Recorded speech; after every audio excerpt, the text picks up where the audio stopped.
I'd like to call to order the work session, June 7th, 2021. We are all present this evening. We have one item on the agenda tonight. In council, again, I would like to remind you that staff will be pausing intermittently to answer any of your questions.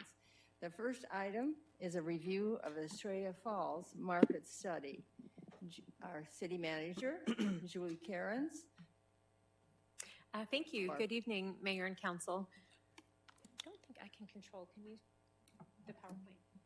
Thank you. So we are here this evening to bring back at Council's direction an economic development study regarding our old mall site that we used to call it. And you can see a map up here on the screen. So this was requested by Council a little while back when we weren't, aware of any plans for the site, and really all conversations seem to have stalled with the current owners, Macerich. I am excited to share with Council and the public that the Globe Corporation is moving forward to secure ownership of this property. They gave my permission to go ahead and talk about that this evening, and I believe they would have closed within 30 days, so I'm waiting for an update on that. Of course, the Globe Corporation is a proven partner of the city, and we are working with them on the Civic Square project, which is immediately west of the site that we'll be talking about this evening. So what we've done is we're working with our partners who are going to walk through the presentation tonight. But I just wanted to talk about our goal was to look at possible market-based development options focused on the year 2030. So we wanted to look at really the immediate future as to what can we begin planning and looking forward to now that is a true possibility. We didn't want dreams. We really wanted to know what would be possible in the short term. So our two partners on this study were the ESI Corporation and Swaback Architects and Planners. ESI is the group who put together the data. And so Judy will be working through, what does the data say about the area and our market and what can be drawn. And then Swaback took that information and put some visuals to it to give it some life and some vision to just help formulate this conversation. So we'll be talking about 3 different development scenarios that have been prepared, but I wanted to just kind of, as part of this introduction, we're not looking for council to pick one of the 3 options. This is really meant to be what could the market support at this area. Very interested in, council's impressions of, this one feels better than this one. But as a reminder to everybody, the city does not own this property. It will be driven by the market and by our developers, who we know are good partners. And so this is really to help inform the future conversations as we work with the Globe Corporation to turn this into something special. And so with that, I'd like to turn it over to Judy. Is this on? Good. Thank you, Julie. And good afternoon, Mayor Lord and members of the council. I have to say that this is the first in-person presentation I have made in over 14 months, and I am so joyful to be here. Well, we're happy to have you here. But our time is short, and so I want to focus on some of the key high points of the market study. So I'm going to talk about the market demand analysis and the findings of the demand analysis. We identified some mixed-use development precedents. These are kind of not we call best cases, but model cases to be able to look at, understand what they did and how that might apply to Estrella Falls. Also taking into consideration some national trends and insights and how that could impact the future development. Lastly, or not second to last, we prepared 3 development scenarios, and the development scenarios are uniquely different from one another to see how the market demand analysis could play out through those. And then lastly, we prepared a fiscal analysis on those development scenarios.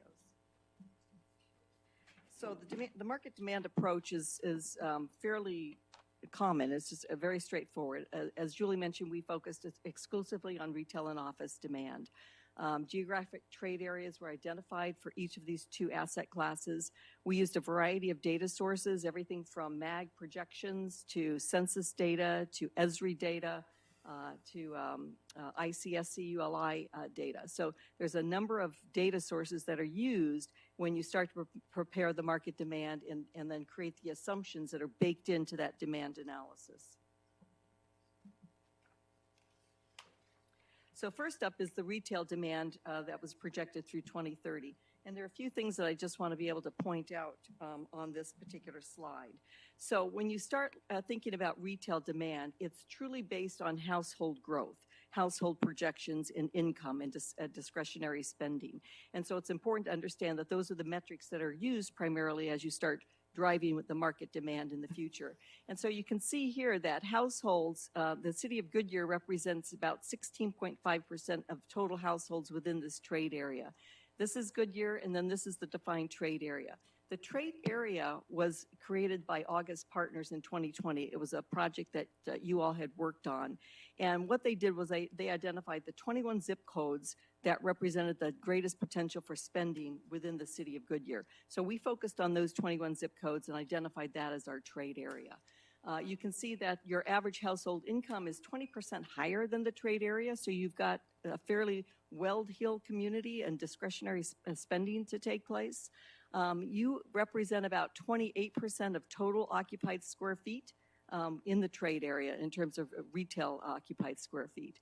And when you start to look at the retail trade area, the growth from 2020 to 2030, comparing it to Goodyear, you're pretty much comparable in the population and households. However, lagging in employment. The trade area growth projection is 37% compared to the city of Goodyear at 30%. Office space is different than retail demand. So when you're looking at office space projections, you're really looking at employment growth, and specifically employment growth in the office sectors.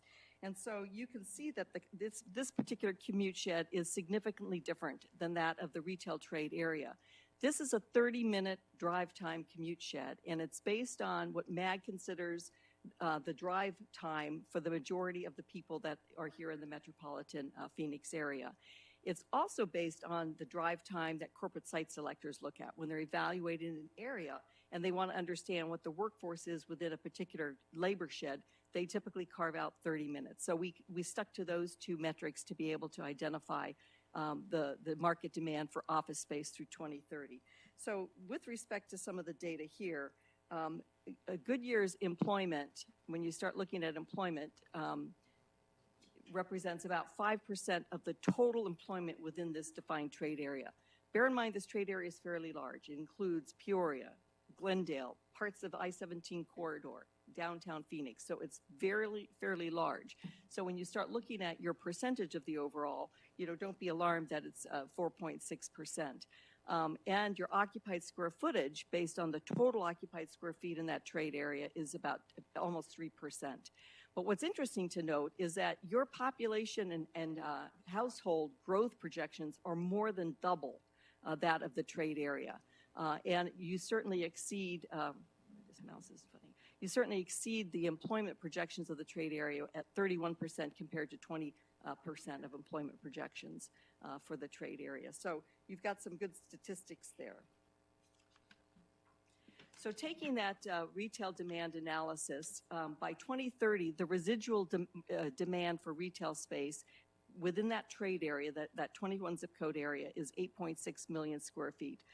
Residual demand is the excess demand minus existing square footage and planned square footage and under construction square footage of retail. So that's net 8.6 million. Assuming that Goodyear captures about 15%, you could hope to capture 1.3 million square feet of retail space, and ultimately some of that would filter down to Estrella Falls. And then looking at the market demand for office, by 2030, the residual demand is 1.2 million.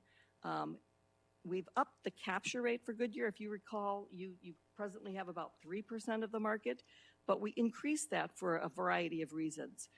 Number one, the tremendous growth projections that you have in the West Valley. Number two, the Class A office space in the West Valley is practically non-existent. And number three, due to the pandemic, there is an increased desire on the part of real estate investors to look at suburban market hubs for their office space. So we felt that we could increase that percentage from 3% to 20%. So the 425,000 square feet could possibly be captured in Goodyear, and then some of that, could could perhaps be located in Estrella Falls. We also wanted to look at mixed-use development precedents, and we picked 2 out-of-state and 2 in-state. And we felt that these were representative of successful mixed-use developments that you could regard as sound or model practices. And the first one is one of my favorite ones, which is Legacy West out of Plano, Texas. Legacy West is about 240 acres. It's a mixed-use, open-air market space. They have about 415,000 square feet of retail within their district. They've been designated a cultural center. There's about 1,300 residential units, 8 acres of connected public parks and trails within this development. So Legacy West is one of the largest open-air developments in Texas, and they really focused on Generation X and the millennial population employees. And so the master plan included a lot of the amenities and things that that particular demographic is looking for.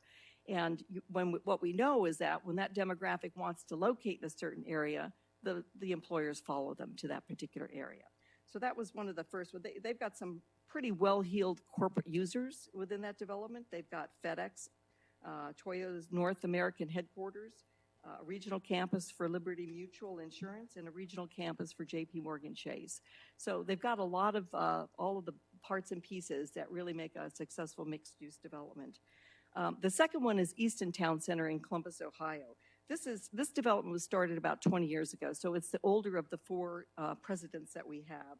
It's become one of the leading urban centers in the country and offers a wealth of entertainment and recreational options. There's 1,300 acres of upscale shopping, 1.7 million square feet of mixed-use space. Entertainment includes a movie theater, movie complex, I should say, multi-screen, the Legoland Discovery Center, and a virtual reality theater. They've got hospitality through hotels. They've got proximity to residential office, and they've got other various amenities that attract the various types of users. Then we looked at 2 developments here in the Phoenix area, one being Park West in Peoria. Park West is the smallest of the 4, and it sits at 46 acres. It's anchored by a 14-screen Harkins Theater. They do have about 260-unit apartment complex, and the City Council approved a 95-unit luxury townhome development to be built just immediately to the east of Park West. And the design guidelines that they've incorporated is to have that development blend in with Park West and have connectivity to Park West. Rivalon is the last project in Gilbert. It's about a 250-acre project. It's a $750 million mixed-use development. At build-out, they're expecting to have 3 million square feet of Class A office space, about 100,000 square feet of retail and hotels, and they've got various amenities that include fitness center, dining, and hospitality. So these 4 development precedents are interesting to look at and to draw some conclusions from these developments. Jeff has also looked at these developments, and he will be providing some additional information on these 4 examples a little bit later.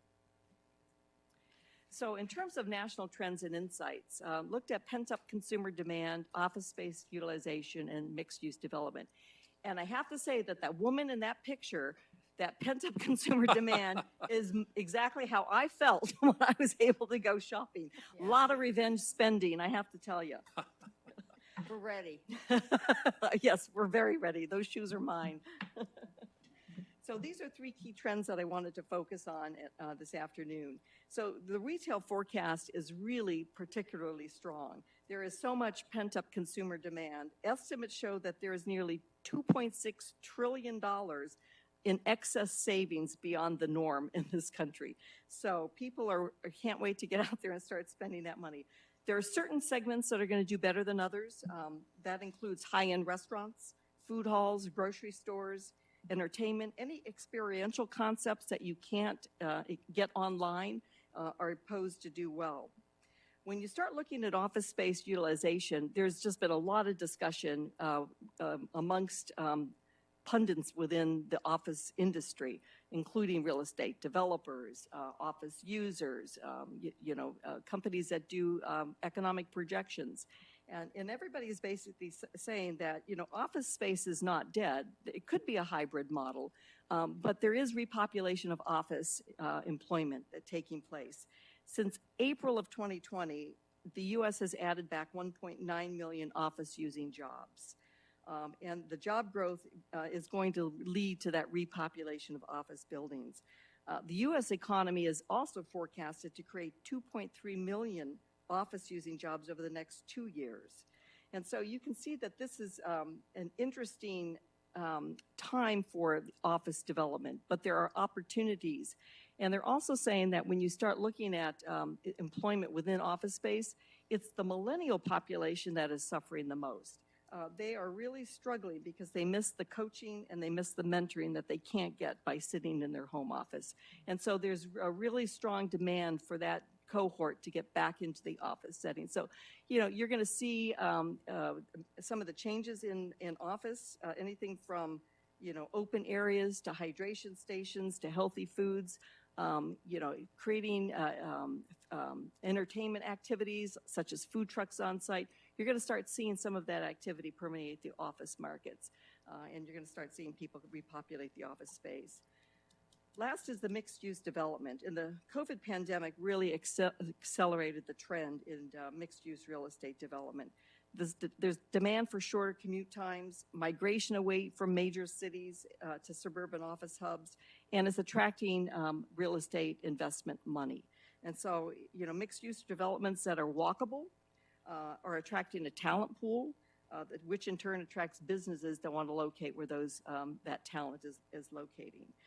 They've demonstrated that there's benefits to mixed-use development, including increased economic vitality within the center, increase in tax revenues to the local municipality, lower infrastructure costs, and certainly because of the walkability, just a healthier lifestyle. So now I want to talk about the framework for the Estrella Falls development scenarios. So as you can see in the graphic right here, the 120 acres nets out this northwest corner where Cabana apartment complex is. I think that's about a 9-acre parcel. So there's a total of 120 acres. When you take away 25% for roads, sidewalks, and drainage, you're minusing out 30 acres. So net developable is 90 acres. And so we took that 90 acres and created 3 unique development scenarios to look at what could possibly happen based on the market demand results, overlaying that within the 3 development scenarios. We also understand that even though that we're looking just at office and retail, that there's going to be integration of other uses in a mixed-use development. There's going to be residential. There will be hospitality and entertainment. So there will be other type of economic activity, not just office and retail, which is what we focused on. We also know that these 3 distinct development scenarios could represent a reboot for the development plan, for the Estrella Falls development plan. And they're designed to create greater real estate value to the developer by providing them with greater floor-to-area ratios, FARs, building height, and a little bit more density. So that returns more value to the property owner and the developer. So the first development scenario is what we're calling the village mixed use. And this is the most intense development scenario that we have, yielding about 3 million square feet of space and about 850 dwelling units. And so when you start to look at the breakdown, 40.5% is residential, 20% is employment divided between office and retail, 19.5% mixed use, the 20% open space, and then road, sidewalks, and drainage. So this is what the first scenario, the village mixed use development, would look like. The second scenario is what we call the mid-intensity activity center. It's moderate to intense densities of retail, office, and residential uses. 2.1 million square feet of space could be accommodated on the 90 acres with 386 dwelling units. Structures could be between 2 and 5 stories, contains a robust mix of integrated uses, and of course some civic public gathering and open space. And then the last development scenario is more of a suburban model. It's what we call village commercial. It's the least dense of the 3 scenarios that are presented. Again, structures could be between 2 and 5 stories, and it does incorporate civic, public gathering, and open space. and the square footage is about 1.6 million. And in this particular scenario, no residential dwelling units. And so based on these three scenarios, the staff asked us to tell us what a fiscal analysis, what could the city hope to generate in the way of sales tax. And so when you prepare a fiscal analysis, this is a high-level analysis, and you're looking at three distinct development scenarios. And it's important to understand as you start looking at this, the one that's you're most accustomed to with a lot of retail doesn't necessarily yield the most in tax dollars back to the city. And there's a variety of reasons for that. When you're looking at a village mixed-use scenario, you're looking at higher density, you're looking at a meeting facility hotel, room rates are greater, and so tax revenue is greater. The construction cost is greater, so your tax revenues are greater for a class, a triple A hotel versus a double A hotel. So as you start looking at the sales tax that could be generated based on sales, for a mixed-use development, you might get some of that experiential retail. It might be some of the specialty retail, and that yields more sales per square foot, consequently more dollars back to the city. So as you start to look through this, a number of assumptions go into this, this type of an analysis. Obviously, we started by using the city's existing tax rates, used construction cost square feet estimates from Bucknell, Ryder, and Levitt.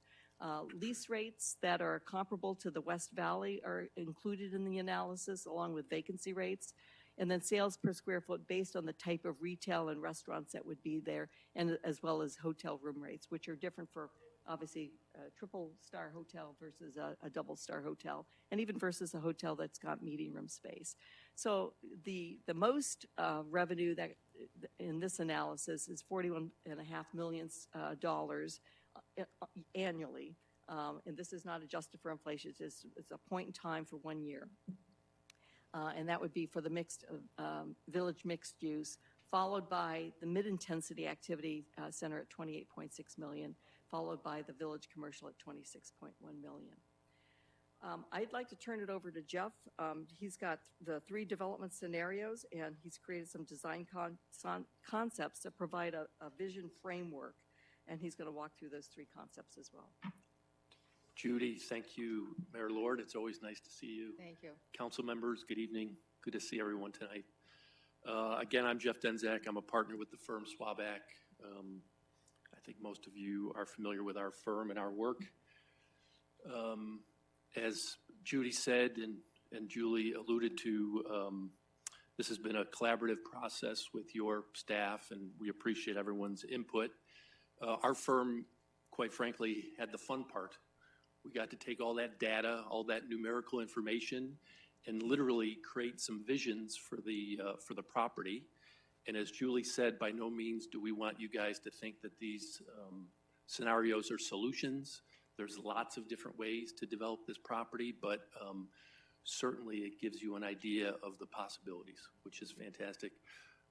So these two images on the left, I think you're aware a couple years ago we worked with your planning staff to come up with a framework for your new Civic Center City Hall, and lo and behold, a credit to you guys, it's under construction. So that's fantastic and a great example of public-private partnership. When we spent time with your staff envisioning this specific first critical piece of the project, we purposely oriented the plan as it is today, just so that important axes that was really aimed at the Estrella Falls property that literally kind of is just north of the Harkins Theater.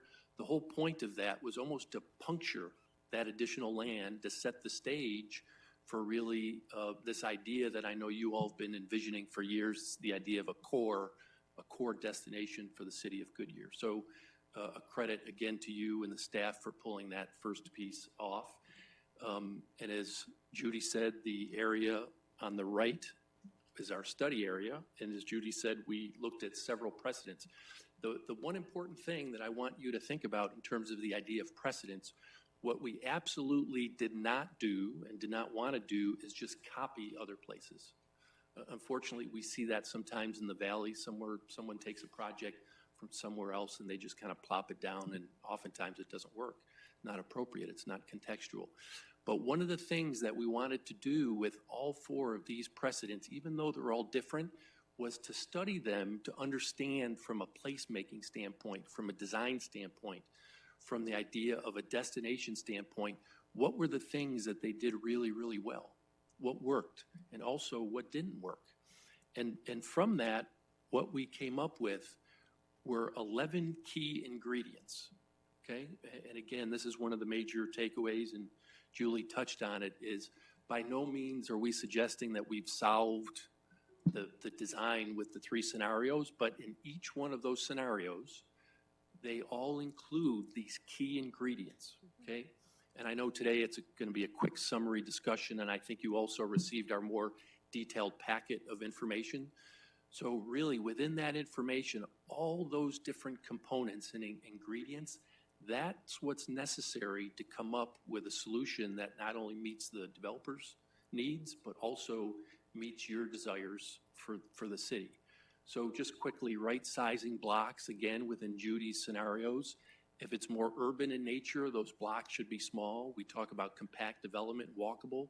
Those are the best environments for that scenario. Creating mixed land use, that sounds simple, but as we all know, unfortunately, our Euclidean zoning tools that we use throughout the United States are all about separating land uses. And here what we want to do, coming back to the idea of creating real estate value, is to figure out how to connect those land uses, both horizontally with adjacencies and vertically so that they're integrated. Roadway hierarchy. Another important thing, all roads are not the same, as you guys know, and it's going to be important to create a plan that has different kinds of roads, different treatments, and have different functions throughout the development. And then the idea of great streets, okay? We all have visited places where you're on a sidewalk in an urban area, and it just feels good. There's lots of components to that, but overall, we want to create really great streets and great pedestrian environments. Another thing in Judy's plan that she analyzed was open space. How much open space is important? Doesn't always have to be big, but strategically incorporating open space that works great on a Tuesday afternoon when there only might be a few people out there, but also works great on a Saturday when you have a festival or an event.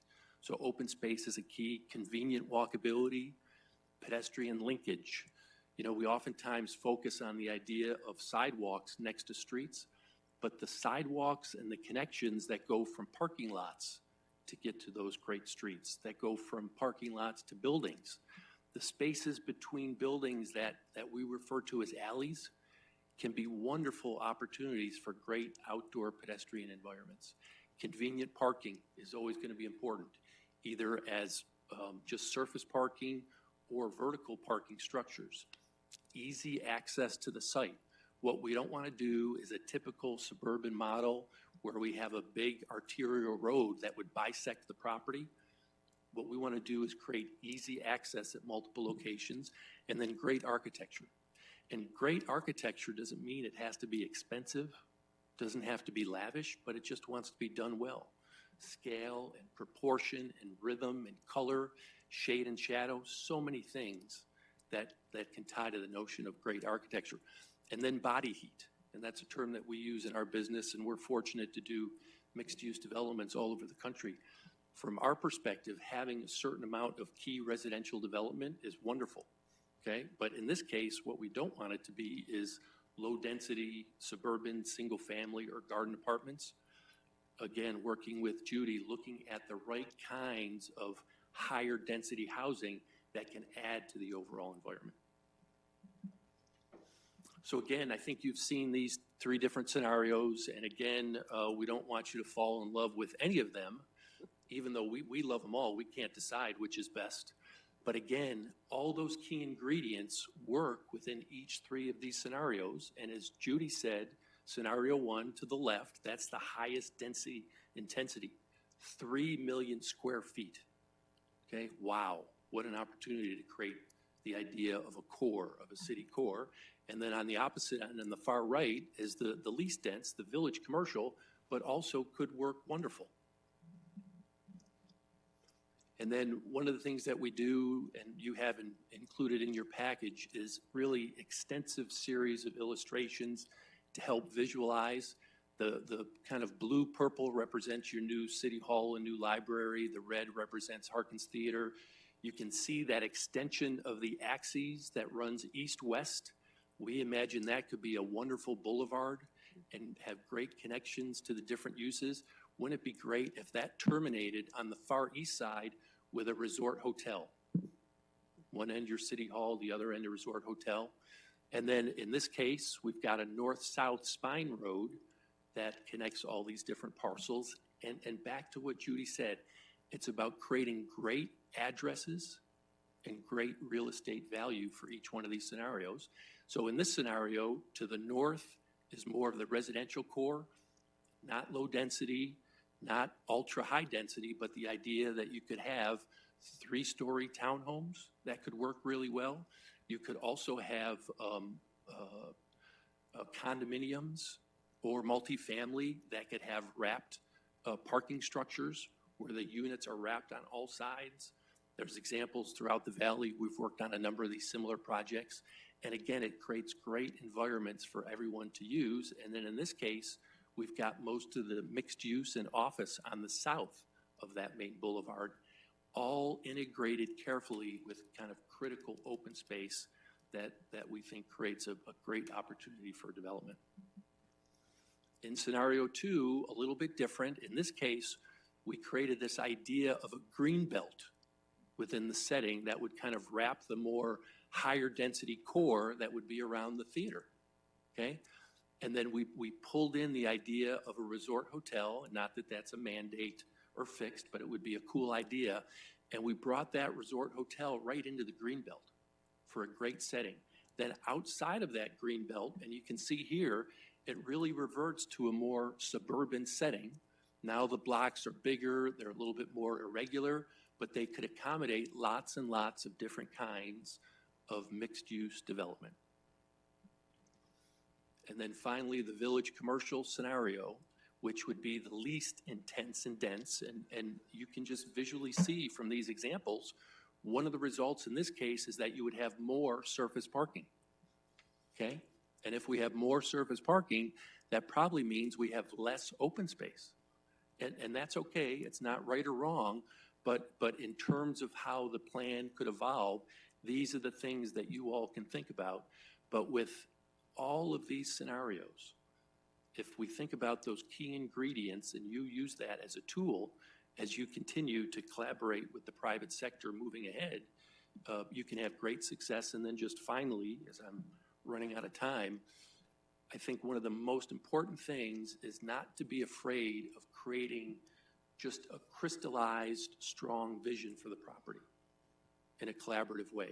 That's totally integrated, that's totally coordinated, that can happen in stages. The worst thing that could happen is that this land is built out piecemeal, right? It's okay to do it in phases as long as there's a vision overall, and the vision's not a mandate, it can change and evolve, but at least that helps you collaborate and coordinate for the future. Thank you. And with that, we'd like to open it for council questions and conversation. Council? Bill? Thanks very much for the presentation. Long awaited, I guess, and we'll see where we go. I think I want to ask Julie to reiterate what you opened this with. We don't own the property. We don't control it. We don't have, say that again, please.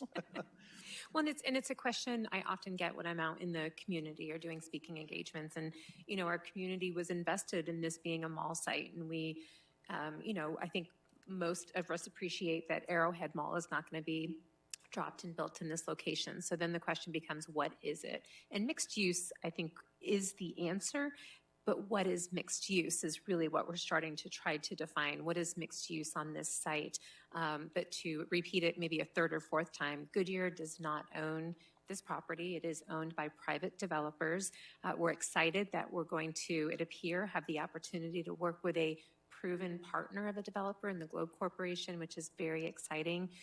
Staff is going to be kicking off the beginning of our planning process with Globe, I think, in the next week or two. So this is to help inform that conversation, but ultimately the market, the developer, will come before council with a proposal through a development agreement for this project.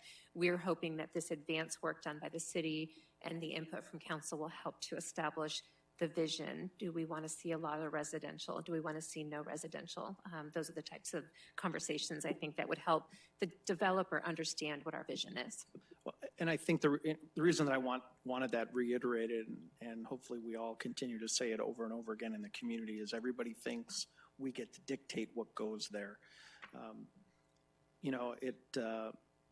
Even as recently as, not this past weekend, but the weekend before, there was some community discussion in one of our neighborhoods about what we could be doing and should be doing. And oh my gosh, are we actually thinking about building office spaces in places, because the general population is generally uninformed. So it was really refreshing to have somebody outside of the city reiterate what we all know is their office space is not dead, that it is coming back, and that there are opportunities for that. So I'm excited to see what our true partner going forward in the Globe Corporation, what they start to see and look at. Me personally, for no other reason other than the density itself, would love to see the scenario 1. I think scenario 3 is way too, there's just not enough. And if we're trying to create that urban feel in that one spot, then we've got to go with the density. I'm not as optimistic about a high-end resort coming. I think that's really wishful thinking, because we've got a number of places in the city that's we've identified as possible locations, and no one shows any interest, and they're far better looking from a resort out in the middle of the Sonoran Desert with mountains, et cetera. So, but if you're looking for a quick, for me, it's scenario 1.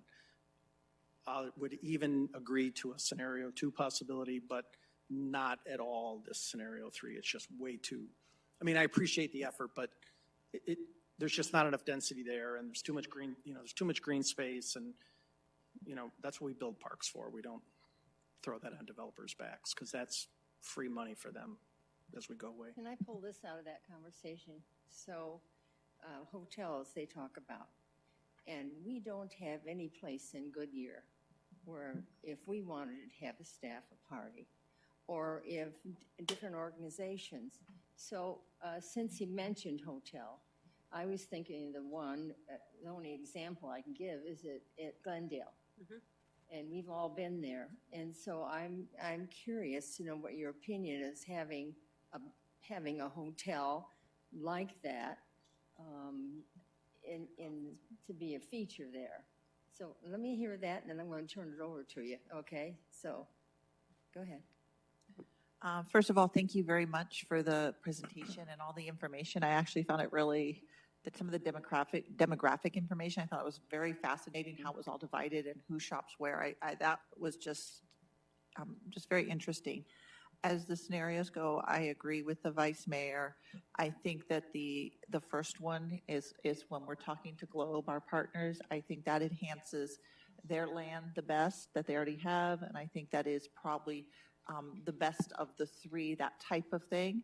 As to the mayor's question, that's exactly what I was thinking, was like the Renaissance Hotel, because they have a spa there. They're not like, the JW Marriott or something. That would be something, I think, like what Bill was saying, you would envision more up in Estrella, something along those lines.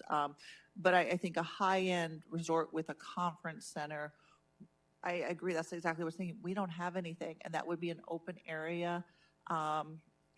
Maybe not quite like as big as a Kierland, because it's got the golf course, but something along those lines. It has the meeting and the mixed use is right there, that people can go shopping and, and go eat from the hotel.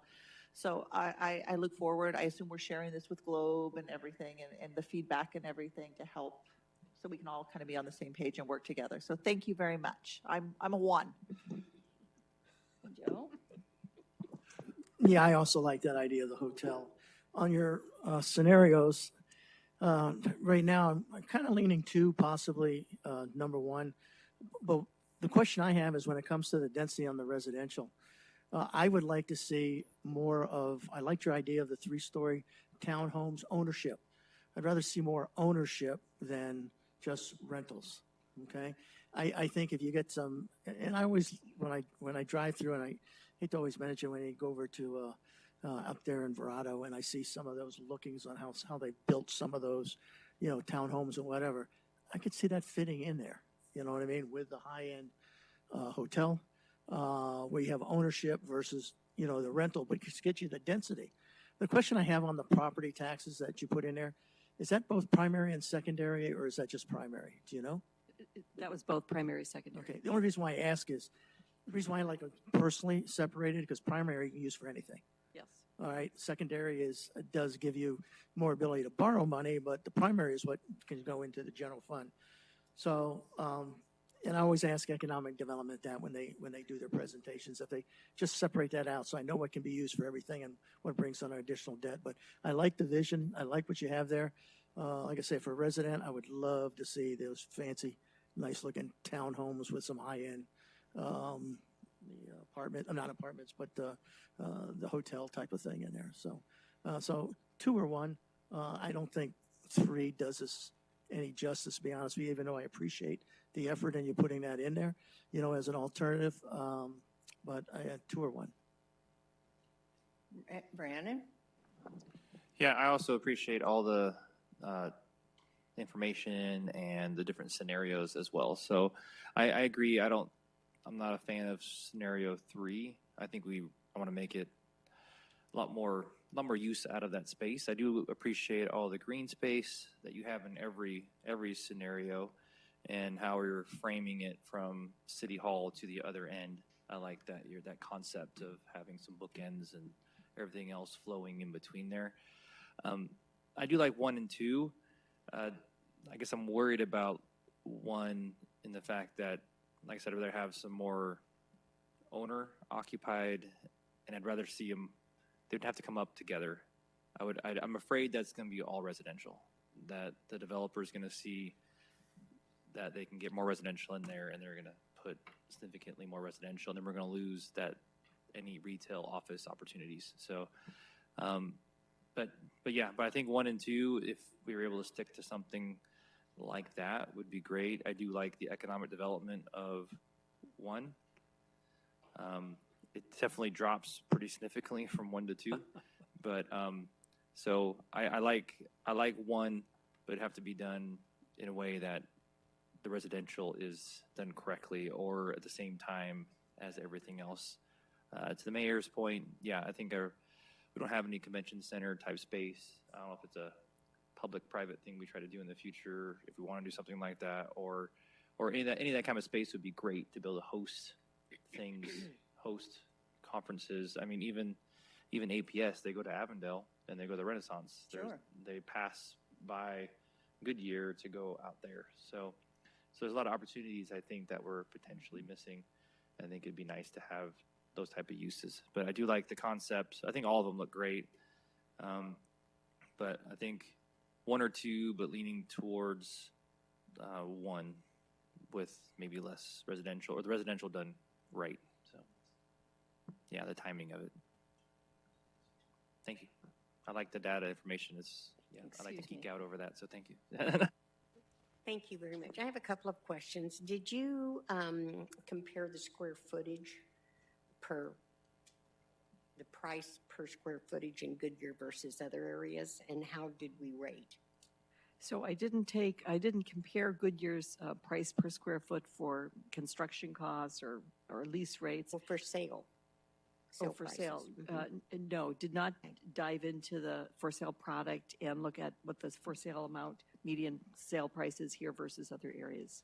Okay, so is Legacy West the village density one? Is that what your take is on this particular shopping center, Legacy West? So you said you visited it. I have not personally been there. Mayor Lord, so what we did was internet research. Jeff has some information on the various developments as well. And it incorporates residential. Right, it does. And it incorporates multifamily Right. for sale, for rent, as well as townhouse condominium for sale products. So it incorporates a diversity of housing. And the beauty behind that is if you have diverse housing stock, you can attract a diverse labor force. You know, when you think about housing, oftentimes you don't realize that that's important to economic development. You know, housing is where jobs go to sleep at night. And so if you have diverse housing stock, you have a diverse workforce, and you're able to attract a diverse group of employment here. Well, my question, because I was there last week shopping. I've seen it. Oh, funny. I just wanted to, I wanted to know if that's what I was looking at. I didn't know that at the time I was there. There's also another area called Lakeside in Flower Mound that is similar, where they have the small retail stores that are not chain, and they're wonderful stores, very unique and very high-end, wonderful restaurants, and everything was downstairs for the retail and the restaurants, and upstairs were the living quarters or whatever. They had even the barber and the beauty shops upstairs, and they were beautiful, and there was no vacancies in either one of those. It was amazing. So I do like number one. I prefer a taller building. I mean, I'm more for 4 or 5 story because I just think that somewhere in Goodyear we have to have a taller building than the hospital. But I don't know if that's the appropriate place to put it. But as far as a hotel goes, I think it would be a wonderful opportunity. If I'm not mistaken, there is a hotel in Legacy West, if I can Yes. remember right, at the back side. And it has a convention center. I attended a shower, I think there. I believe that's where we went. And it was very high-end, very lovely. And they were 100% booked. So, and there was no, well, the Clippers were at my hotel on the floor below me, so that was different. But this is very popular to the millenniums, but you saw all ages there. It wasn't just young people.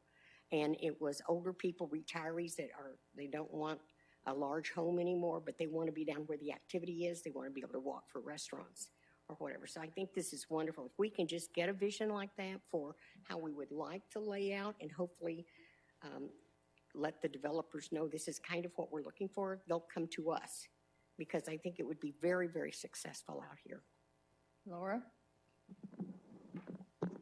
I want to thank you for showing us how bright Goodyear's future is. It's so exciting how you took all the data and brought it to life for us. I am a fan of the scenario 1, the village mixed use. I think that the density is going to be important to attract the kind of restaurants and amenities that we want to have.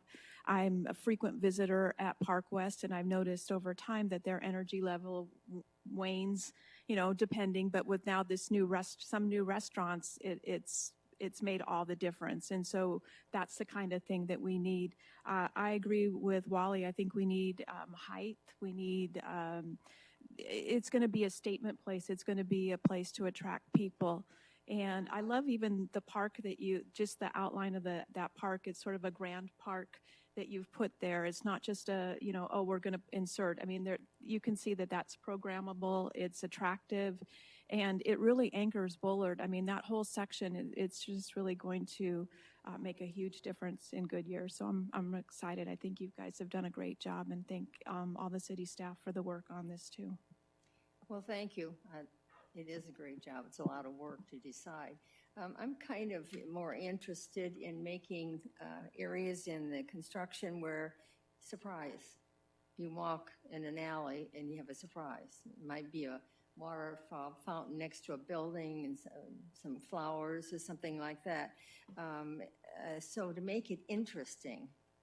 And when they talked about Verado, it's those townhouses on the Gulf side, you know, when you go up the double street there. Those, to me, are extremely attractive and fit, in my belief, in a city, and be part of it, and give that between a modern and a comfort place. I mean, I think that would work very well. Wide sidewalks, and especially since we've gone through COVID. How many of those restaurants to have a really good space out in front of them? And I think we just, after seeing this, I think we need to prepare something in our city that will help us get through those times. And so that's very interesting to me. The other thing, I think commercial on the first floor and apartments up above the commercial. And again, the entryways into that could be interesting, the door areas, and to make it attractive. So I would like to see that. I would not want to see a bunch of cement buildings, plain buildings. It's okay, in the office area, we can have a little versatility, but where most people are, we want it welcoming. And I know, because I've asked this before, that I think it's so important to have boutiques come back or small shops. But how do we do this so it's affordable for them?